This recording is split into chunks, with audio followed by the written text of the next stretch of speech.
Hello and welcome. The last few weeks have shown that humankind is gripped by the biggest crisis of our generation. What will be the fate of Homo sapiens after the coronavirus pandemic ends? What are the lessons individuals, nation states, and regions should learn to survive the post COVID-19 century? I am delighted to be joined on India today for this E-Conclave by the world's most famous historian, futurist philosopher, intellectual colossus, rock star history professor, living legend. My guest today is Professor Yuval Noah Harari, a best-selling author who sold more than 23 million books worldwide and has the reputation of shaping the thinking of some of the sharpest people on the planet. Professor Harari, welcome. Hello, thank you for inviting me here. The brief history of tomorrow and the 21 lessons for the 21st century, which I've carried here to our studios. I'd like to use this interaction as an opportunity to go back to some of the lessons you drew in your books and see how coronavirus could change contemporary thinking about some of the biggest issues of our time. I want to start with a historical context. According to you, what does the coronavirus and humanity's response that we've seen so far tell us about past pandemics and how we are reacting to this pandemic in the context of past pandemics going back several centuries? Well, we are in a better situation than in almost any previous pandemic in history. First of all, luckily, this pandemic is relatively mild compared to, say, the Black Death. The level of mortality is much, much lower. But most importantly, we now have all the scientific knowledge and the technological tools to stop this pandemic. When the Black Death spread in the Middle Ages, nobody understood what was happening, what was killing people, how it could be stopped. People thought it was punishment from God or something beyond their power to change. Today, in contrast, we understand perfectly what is happening. It took just 2 weeks to identify the virus responsible for the disease, to sequence its entire genome, and to develop reliable tests. So we are no longer blind and powerless. We have the power to manage this crisis. The big question is whether we have the wisdom to use our power correctly. So far, our response has not been ideal.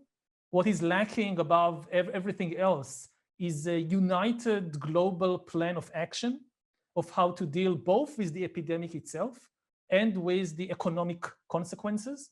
But it's not too late to unite the world in this struggle against the epidemic. One of the big changes we've seen between this pandemic and the recent Ebola or the H1N1 flu is that there is no country or leader who's leading humanity in this battle against the virus. There's no leader to inspire, organize, finance a coordinated global response. To what extent do you believe, Professor, that this is impacting the global battle against this virus? It's a huge, huge problem. Our biggest advantage over the virus is that we can cooperate in ways the virus can't. A virus in China cannot give advice to a virus in the United States, how to infect people. If doctors are curing people in Italy, the Italian viruses cannot ask for help from the Spanish viruses. Humans can do that. China can give advice to the United States. One country can send medical equipment to another country. But if we don't make use of this human ability, then our ability to deal with the crisis is much diminished. And unfortunately, we are now paying the price for the rising international tensions of the last few years. When Ebola struck in 2014, the US led the global effort, which succeeded in stopping Ebola quite quickly. In the previous big economic crisis of 2008, similarly, we had the US leading all the major economies to have a common plan. Now the US has basically resigned its job as global leader. The current administration said very clearly to the world, we no longer care about humanity, we just care about America, America first. And now America is first in sick people and first in dead people. And we have no alternative global leader so far. that can unite humankind. And this is critical. To develop a vaccine, we need countries to pool their information together, and we need the ability to trust the information we receive from other countries. To deal with the economic crisis, it's even more important to have cooperation. The US can have a rescue package of $2 trillion, but many countries around the world, from Brazil to India, they don't have these kinds of resources. So unless we have a global economic plan, we might face a global depression. Entire countries could collapse, and this could, of course, destabilize the rest of the world. The American president has a me first motto. The Chinese president is trying to step in to fill that void. What do you make, sir, of China's attempts to try and lead the world in this crisis, and how is that likely to play out over the next several years? I am happy to see that China is doing various actions to support other countries in this crisis. There is a lot also to criticize, especially about the initial Chinese handling of the epidemic. If China was an open democratic society in which information could flow freely and people could alert the public to dangerous situation without being punished by the government, maybe we could have prevented this entire pandemic when it just started. And certainly even today, countries have various reasons to doubt some of the Chinese moves. But generally speaking, I am happy to see that China is sharing information, that China is sending equipment to other countries, and is doing various actions to help the world. And I think that the ideal result is not to switch one powerful country for another. Instead of a US leader, now we have a Chinese leader. No, the ideal situation is if countries realize they can't rely on just one country, and that we will have a more collective human leadership in which many countries play a part. But for that to happen, we need to encourage global solidarity. I think the most dangerous thing that is now happening in the world is not the virus. We can deal with the virus. The really big problem is the internal demons within humanity itself. We now see a rise of hatred in different places, hatred towards minorities, towards other countries. Different countries blame each other for the epidemic. The US is blaming China, China is blaming the US. In India, I've heard some people blame it on the Muslims, as if it's a Muslim conspiracy to spread the coronavirus. In the Muslim world, they blame Israel and the Jews. In Israel, they blame the Muslim, and so forth. If we allow this kind of hatred to spread, it will prevent us from dealing with the current crisis, and it will poison international relations for years to come. I hope we'll reverse this. Instead of hatred, this crisis will encourage us to develop global solidarity.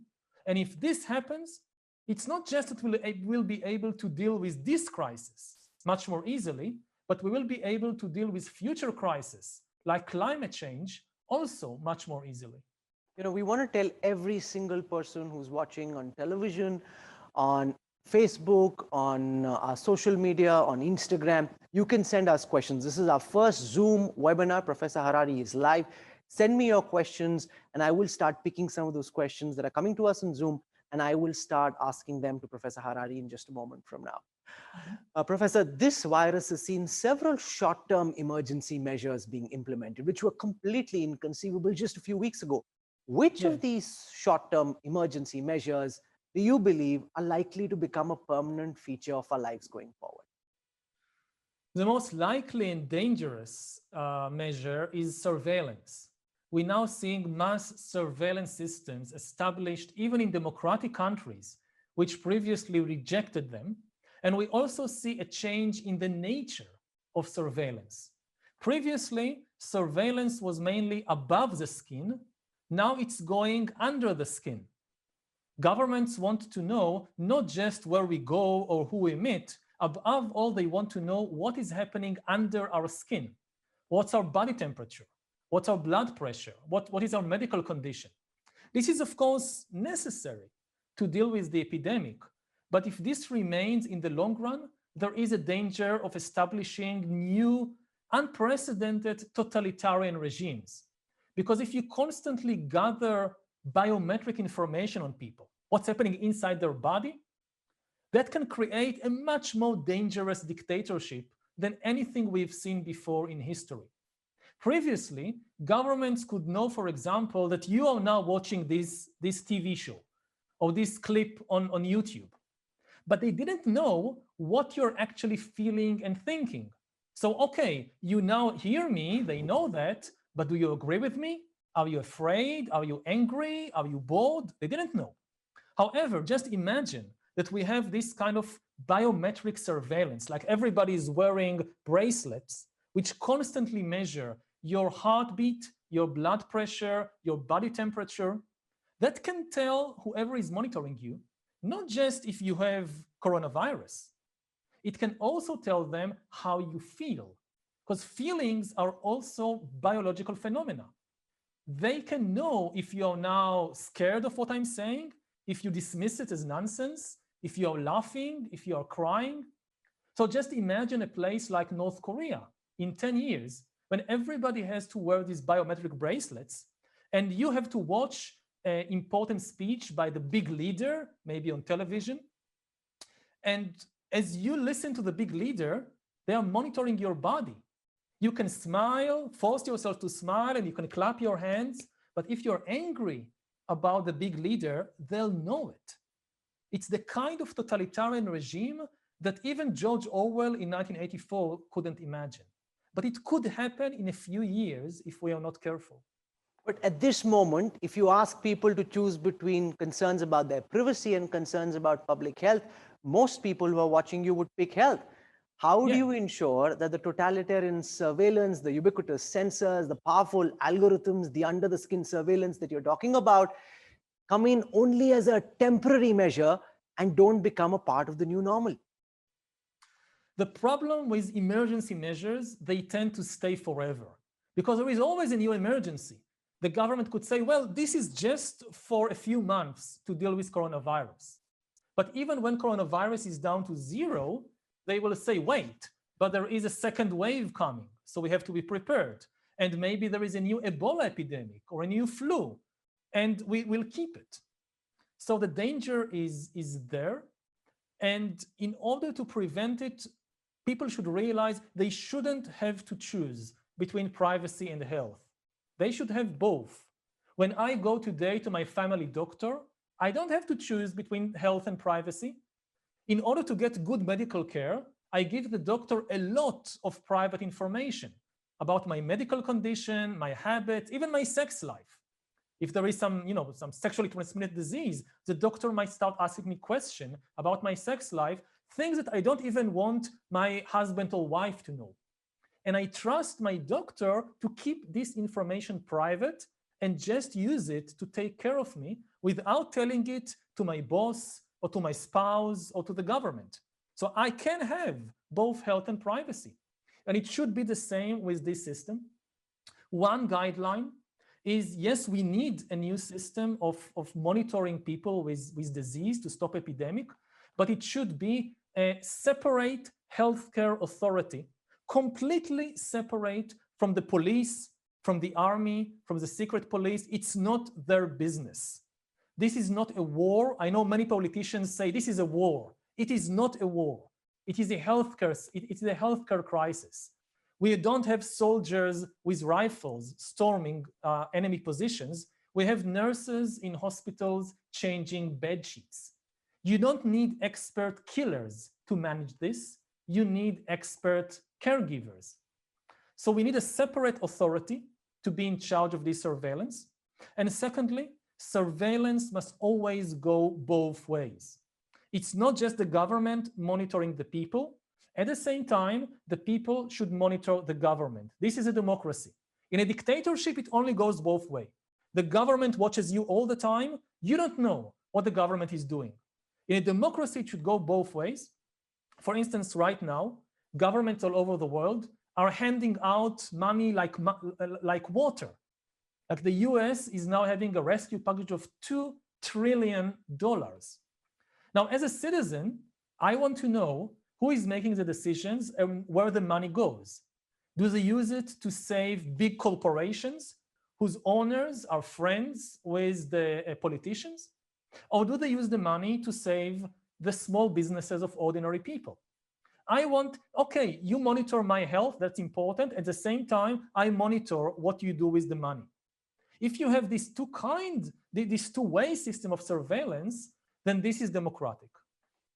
Since money and revenue at this time is so deeply stretched, what do you believe, Professor Harari, would be the best way of spending limited government funding? It's as big a question in India as it is in Israel and elsewhere.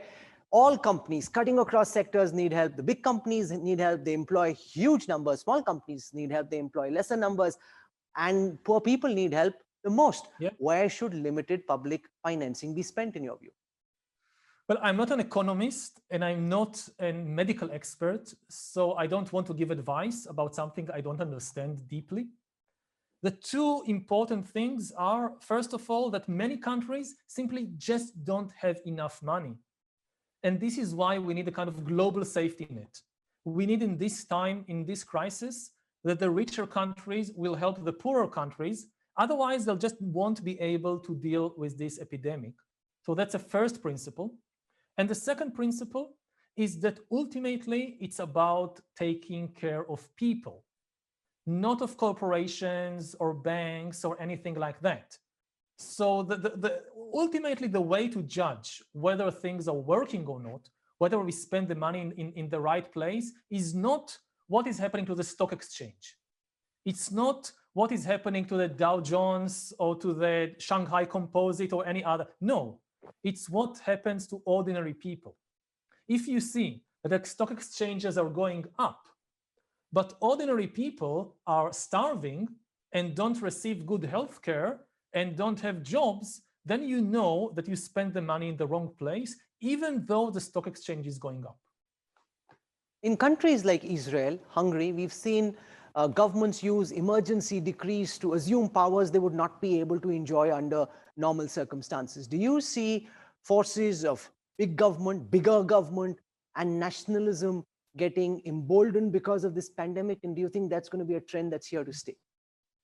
Yeah, that's one of the biggest dangers. In times of a crisis like this, when people are afraid for their own lives, they are losing their jobs, their livelihood.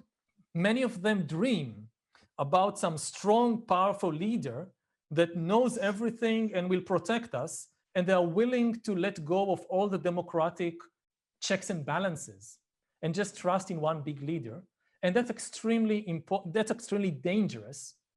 First of all, because once you have such a big leader, they will not leave once the crisis is over. They will always find an excuse to hang on to power. There is always a new emergency coming. And once you give up your freedom, it's very difficult to take it back. Secondly, dictatorships are just not more efficient than democracies in an emergency like this. People imagine that the dictatorships are better because they can make decisions faster. And that's true to some extent. They don't have to consult with anybody, just one man making all the decisions. But the problem is that if this one man took a wrong decision, made a mistake, usually he will never admit it.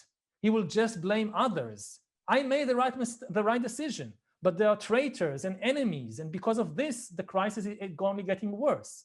So I need even more power. Give me even more power to deal with these traitors and enemies. In a democracy, in contrast, when a government makes the wrong decision, it is more willing to admit a mistake and try something else, because there are different voices, there are more interests involved in making the decision, and therefore in the long run, we see that even in emergencies, democracies often work better than dictatorships. And you see the world today, so yes, China, which is an authoritarian regime, dealt with the situation relatively effectively, but so did South Korea and Taiwan and New Zealand, which are democracies. And according to at least to some measures, these countries actually dealt with the crisis better than China without becoming dictatorships. So we shouldn't, we have all these strong men just using the emergency, the epidemic as an excuse to gain power, and we shouldn't believe them. We shouldn't fall into this trap. Every single platform where people are watching you live, we're being inundated with questions, Professor Harari. So I'll start taking some of those questions. People deeply keen on knowing from you what you think about various issues. I'll take the first one. This comes from Swapan Seth, who asks, in one of your recent articles, you write, and he quotes, to achieve a level of compliance and cooperation, you need trust. People need to trust science, to trust public authorities, and to trust the media.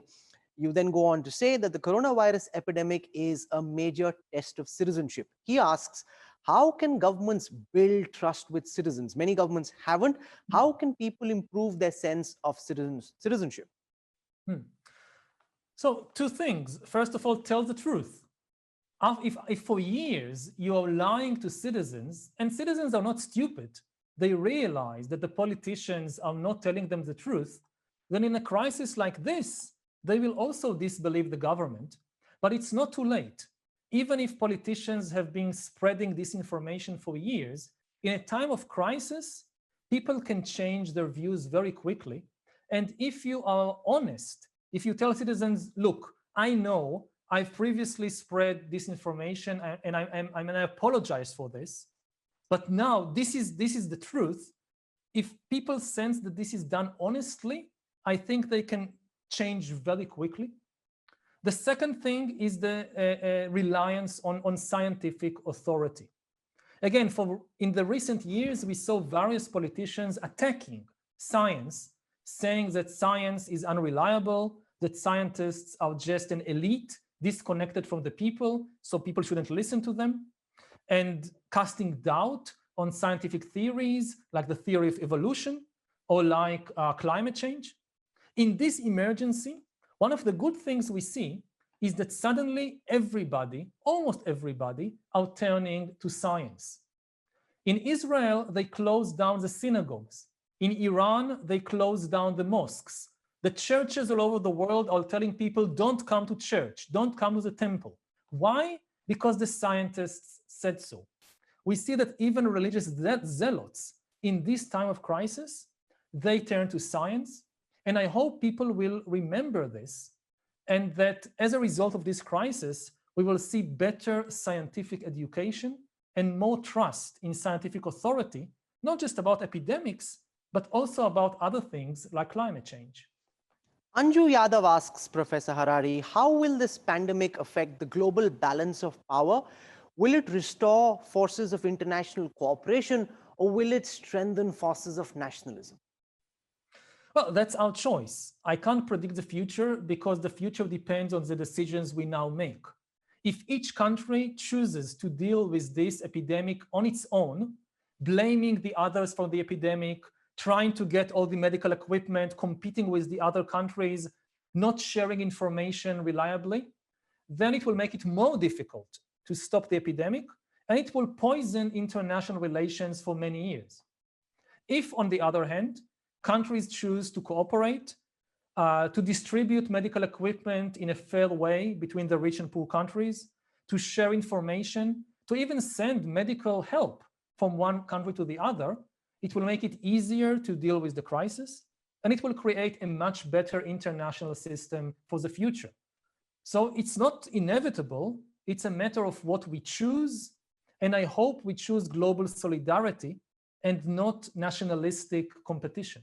To build to that, Robin Niblett, who's the director and the chief executive of the Chatham House, has written to say the coronavirus pandemic could be the last straw that breaks the back of economic globalization. Do you believe that the economic world order as it existed over the last several decades could collapse once this virus is brought under control? No, I think it's unlikely. It's gone too far. We might see a certain going back, at least some industries going back to different countries and so forth. But generally, the world has gone too far with economic integration. If now every country tries to just produce everything in its own territory, it will just lead to economic collapse all over the world. Many countries are now completely dependent on these exports, and you just can't produce everything in your own country, even if you're a big country. And if you think about even this current crisis, if every country just tries to produce its own medical equipment and vaccines, it won't work. Everybody hopes that somebody will quickly find a vaccine somewhere, and then they hope that they will get the vaccine from the other country. If they find a vaccine in France, then China, the United States, India, they all hope the French will give them the vaccine. So certainly in the area of medicine, there is no going back. There shouldn't be any going back. And it's the same with all other areas. So I think we will see some restructuring of the global system, but I don't think we'll see a complete collapse of the system. That's as far as economics is concerned. But in polities, we're already seeing a major inward turn, a search for autonomy and control over one's own fate. Are we headed to a world that's poorer, meaner, and smaller? Again, that depends on our decisions. It's not inevitable. If we choose nationalistic isolationism, yes, we will be poorer and more miserable and even less healthy. Because to deal with epidemic, you can't deal with an epidemic just by closing your borders and stopping all flights. In the Middle Ages, there were no airplanes, there were no big passenger ships, and still epidemics like the Black Death spread within 10 years, all the way from China to India and the Middle East and Europe. The real antidote to epidemics is not isolation, it's cooperation. When you get information in time between different countries, this is how you stop epidemics in the most easy way. If you cut communication between countries, it's going to be much more difficult to stop future epidemics. Stephen Walt, who teaches international relations at Harvard University, wrote to say that COVID-19 will accelerate the shift in power and influence from the West to the East. Do you see that happen, Professor? That could certainly happen, because when you just look at what's happening in the world, people are very impressed by the way that countries in East Asia, not just China, also South Korea, also Japan, have been dealing with the crisis.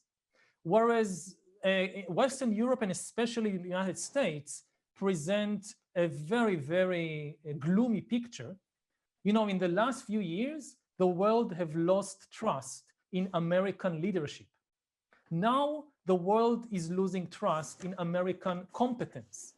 You see how the US is dealing with the epidemic in its own country, and you say, hey, maybe it's a good thing they no longer lead the world. Because if this is how they deal with their own problems at home, we don't want them to manage anything on the international level. You know, you can fear a country, even hate a country, and still respect its competence. What's happening now to the US is much worse than countries losing their belief in American benevolence. They are losing the belief in American competence.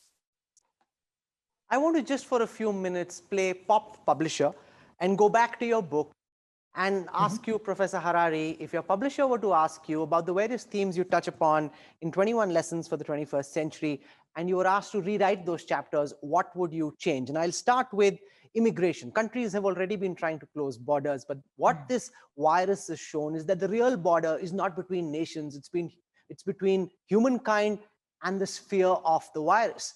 How do you see the problem and the issue of immigration shaping up? If you would write this book again, what would your chapter on immigration seem like, sir? I think in the end, immigration is up to the decisions of people in each country. I don't believe in a kind of universal right of immigration, that anybody have the right to immigrate anywhere they want. And I don't believe in a universal duty of countries to accept as many immigrants as want to come in. So different countries have different policies. I think in general that for many countries, immigration is a very positive force. We see that many of the best countries in the world, most successful countries, they are immigrant countries. Like the USA, like Australia, like Canada, they were built on waves of immigration. And I think if immigration is done rightly, it's an enormous benefit for the country. But I guess that at least in the next few years, because of the crisis, in many places, there will be more hostile reactions to immigration. You know, in past pandemics, and I want to refer now to your chapter on religion, God now serves the nation. We saw the church, for example, during past epidemics say, you know, the solution is come together in church, pray, and that led to more and more spreading of the infection. That hasn't happened. Yes. How do you see people review and revisit their equations with religion and with God? I think, there will be some revision. In Israel, for example, before we had an election 2 months ago when the crisis just started. And one of the religious parties, they made a promise, if you vote for us in the election, you will not get sick from corona, from COVID-19. And the funny thing is, the leader of that party, who is the health minister of Israel, he got sick. So everybody is now joking that he probably didn't vote for his own party because, God doesn't break his promises. And so many people are starting to have different views of these religious leaders. But the thing about religious leaders, they are not very good in stopping epidemics. It's not their expertise. The real expertise of religious leaders, is making excuses. They are very good. This is what they do all their lives. They promise something, it doesn't happen. They have the best excuses why it didn't happen. So it will be the same with this crisis. They can't really protect people from the disease, but they are now working on inventing all kinds of stories and excuses why their promises did not come true and why this disease is spreading. And I think some people will be convinced by these excuses and will go on believing in these religious leaders. But I hope that at least some people will realize that if you have to choose between a scientist that can actually cure you and a religious leader who is only good at making excuses, it's better to go with the scientist. You write about post-truth. There's a lot of fake news, which was an epidemic. It's now called the infodemic. Do you believe that trend towards fake news and WhatsApp University, which is a huge scourge in India as it is elsewhere, will strengthen, or will people become more conscious of the news that they consume and start believing more trustworthy sources? Or do you think the epidemic that we've seen will just aggravate? Again, it's a choice. It's not an inevitable force of history. People can have a lot of choice here. I hope that they will realize the immense danger of relying on unreliable sources in a time like this. And I can give you a simple guideline. If somebody comes to you with some conspiracy theory about COVID-19, how it started, how it spreads, just ask this person a simple question. Please explain to me what a virus is and how does a virus causes disease. If that person has no clue, cannot give you a good explanation, don't believe anything else this person is telling you about the coronavirus epidemic. And I think we see here the importance of giving people scientific education. I'm not talking about a PhD in biology. I'm talking about basic science taught in schools. We need to teach people when they are young things like, what is a virus? How does viruses mutate? This whole epidemic, you can't understand it if you don't believe in the theory of evolution. Because the way that new viruses emerge and change and epidemics start, this is just evolution. If you don't believe in the theory of evolution, you can't understand the epidemic. And this is why it's important to teach the theory of evolution in school. So I hope that Sachin Shukla is asking you, Professor Harari, and I want to tell our viewers we have a few more minutes left in this interaction. If you want to send me your questions, please do. We're live across YouTube, television, Facebook, Instagram, Zoom. This is our first webinar on Zoom, and we're taking some questions, and Professor Harari is very magnanimously answering those. Sachin Shukla asks you, sir, how do you see people's gratefulness or ability to appreciate each other change after the COVID crisis is over? This comes as we're heading towards more and more embracing of technological devices, and yet How does the human-to-human interaction change now that we all realize how vulnerable we are, regardless of whether we are rich or poor? Humans are social animals. We like direct contact one with the other.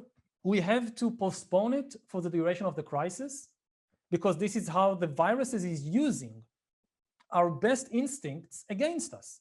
If somebody is sick, we want to come and help them, even hug them, take care of them, and this is how the virus spreads. So for the duration of the epidemic, we need to act from the head and not from the heart, but it will not change human nature. When the epidemic is over, these very basic instincts in human nature, they will still be there, so don't worry about it.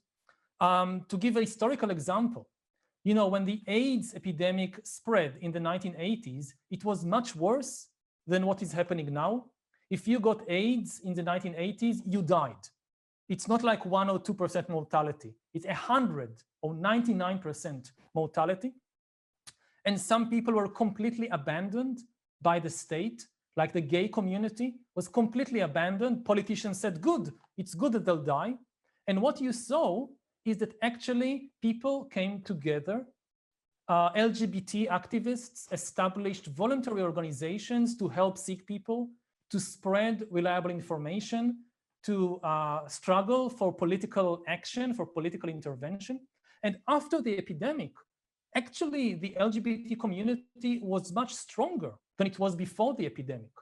So this is a good case of how, contrary to the fears of humans, that this will drive humans more distant, apart from each other, actually a time of crisis like this can bring us closer together.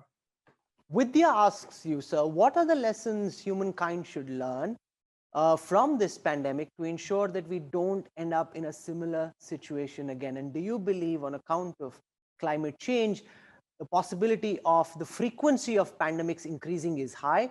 What should we as a collective do, as the Homo sapiens species do, to try and stop that from happening? And the basic antidote to epidemics is cooperation, is sharing information, sharing scientific information, working together to develop medicines, vaccines, alerting countries if something is starting in your own country. This is the basic lesson. If we learn it, we'll be able not just to deal quickly and more effectively with future epidemics, but also with other crises like climate change. As I said before, I think the biggest danger today is not the virus, it's the internal demons of humanity. It's hatred, blaming other people for everything. It's greed, corporations trying to make money out of the misery of other people. And it's ignorance, people believing conspiracy theories and not science. But if we, instead of developing hatred, if we develop compassion to other people, if we develop solidarity, if instead of greed, people are motivated by benevolence in this time of crisis, and if instead of ignorance, people develop an appreciation of the truth and believe science and not conspiracy theories, then we will come out of this crisis much, much stronger than before, and we'll be able to deal more easily with any future danger. One of the most fascinating chapters in your book, Professor, is the chapter on work, where you say, when you grow up, you may not have a job. We were already heading towards a gig economy.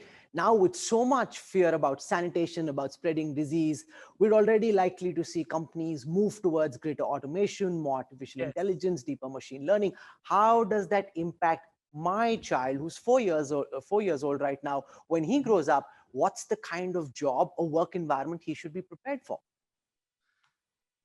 The simple answer, the truthful answer, is that nobody has any idea. For the first time in history, we just don't know how the job market would look like in 2040, in 20 years. What's happening now is really accelerating processes that began earlier. The gig economy that you mentioned, automation, working from home, online, all these things are accelerating. They are opening new opportunities. For example, my university just switched to giving courses online, all the courses.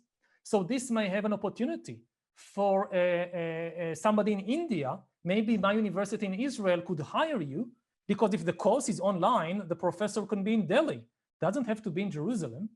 On the other hand, There are also huge dangers of entire industries collapsing, like tourism, of entire industries shifting. Maybe textile shifts from India, from Bangladesh, from South Asia, back to Europe. Because if you just automate the whole thing, robots don't take more money in Germany than in India. They don't take any money. They are just robots. So if industries are automated, we could see a lot of industries going back from developing countries to Europe, to North America. And also there are big questions about job security and the social benefits of workers. If we are not careful, this crisis could lead to the collapse of organized labor, of labor unions. You know, people no longer meet together in the factory. Everybody is just working from home. And this is a political decision. It's not inevitable. We have to be very mindful of the potential consequences of what's happening now for the future.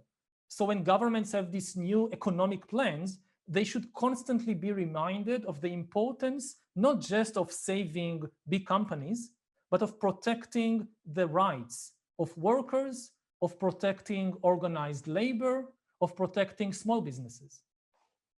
Paresh Raval, who's sending us questions on Zoom, is asking you, in the light of this pandemic, I have just 2 more minutes. So. We're going to be done in 2 minutes, Professor. He asks you, in the light of this pandemic, how do you see the journey of Homo sapiens in becoming Homo Deus, the future man? Well, I don't think it will stop it. It could only just accelerate it. You know, the basic reaction of humans to this epidemic is not resignation. You know, when the Black Death came, people reacted mainly with resignation. Well, this is a punishment from God, or this is some natural disaster. We can't do anything about it. Our reaction is completely different. It's a mixture of anger and hope. On the one hand, we feel that we now have the power to control these epidemics. So if an epidemic spreads, it's not an inevitable tragedy, it's a human failure. Somebody made a mistake. Politicians did not act correctly. So we are angry. And at the same time, we are very hopeful. We assume that we can invest more money in science, in technology, in different systems to develop vaccines and develop better surveillance systems and deal with epidemics more easily. And everybody is asking when the vaccine will be ready, not if. We assume we can have a vaccine. So I think that after the epidemic, we'll see even more investment in areas. Last question, Professor. Yes. What are you making of what's happening in India in response to this virus in a global context? And I know you say that every country and every civilization thinks they're really important, but in the end, they're not. What are you making of the response that we've seen in India to this virus in a more global context and across time? I'm not an expert on India, so I don't want to speak about something I don't really understand. I think India faces an enormous challenge because it's much poorer than the United States or Germany or Japan. It doesn't have the same kind of resources. Its healthcare system is not in the same situation. It's an enormous challenge. In previous epidemics, India was very hard hit. In the Spanish flu of 1918, 1919, India was the hardest hit country. It's estimated that up to 5% of the population of India died in the Spanish flu. So it's a huge challenge. And I can't comment on how the Indian government is now responding because I don't understand enough. But I would urge people to react not with hatred, but with solidarity, both with other countries and especially with different communities within India. I was very worried about, again, some stories I heard that some people are blaming the epidemic on minorities, on the Muslim minority, even saying that it's a deliberate act of terrorism of people spreading this epidemic. This is complete nonsense. This is extremely dangerous. In this time, we don't need more hatred. We need solidarity. We need love between people. And I hope that Indians could connect to the best in their own traditions, communal traditions, religious traditions, and develop in this crisis solidarity and benevolence and overcome the inner demons of hatred and of greed. And if they do that, I think India and the whole world will emerge from this crisis even better than we were before. The best antidote to the pandemic is greater global cooperation. I'd let that be the thought Professor Harari leaves us with. Every single sentence over this past 1 hour has dripped of brilliance. For taking out the time, the energy, and the effort of joining us here on India Today, thank you very much, Yuval Noah Harari. We could not have thought of a better way of doing our first E-Conclave, inviting questions and inviting one of the sharpest thinkers in the world to share his thoughts on a situation that is evolving with every single day. Thank you, Dr. Harari, for joining us. Thank you. Thank you very much. Bye-bye.